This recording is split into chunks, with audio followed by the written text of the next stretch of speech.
आयचे पयलें वाचप आमी आयकलें. आतां इस्रायल पर्जा सिनाय दोंगरा लागीं आसा आनी देव मोइजेसा कडेन उलयता, पूण लोकांक देव दिश्टी पडना. लोकांक फकत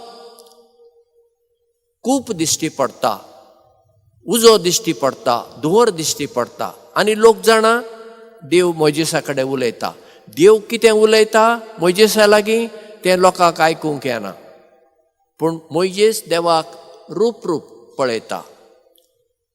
आनी आयच्या वाचपाच्या शेवटाक आमी आयकलें, देव मोइजेसाक म्हणटा, तूं आतां वयर दोंगरार ये. लोकांक देव आपयना, लोकांक सकयल रावंक जाय, मोइजेसाक आपयता.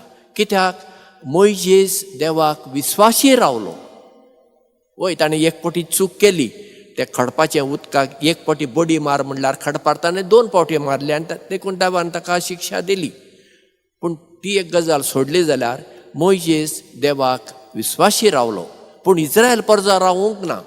परत्यान दुसऱ्या देवाशी ती वताली. इनासाच्या जिवितांत सयत देवान इनासाक चड आनी चड दिलें. आमी जाणाव इनास एक सैनीक, सोल्जर. तें सगळें सोडून तो जेजूचो पाटलाव करूंक भायर सरता आनी तो बार्सेलोना शारांत हावन आतां जेरुजलेमाक वचूंक आशेता.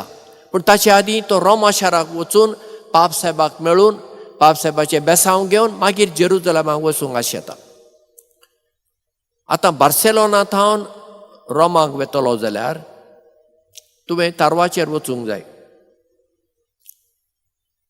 आनी इनास सगळो देवाचेर पातयेवन आसा.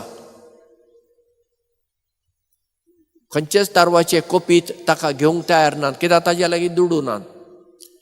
पूण एकलो कोपीत तयार जाता आनी ताका म्हणटा, जें खाण तुका जाय तें खाण तुजे लागीं आसूंक जाय. सुमार 5 दिसांचो प्रवास बार्सेलोनांत हावन वेनिसाक वचूंक, मागीर वेनिसांतल्यान चलून रोमाक वचूंक जाय.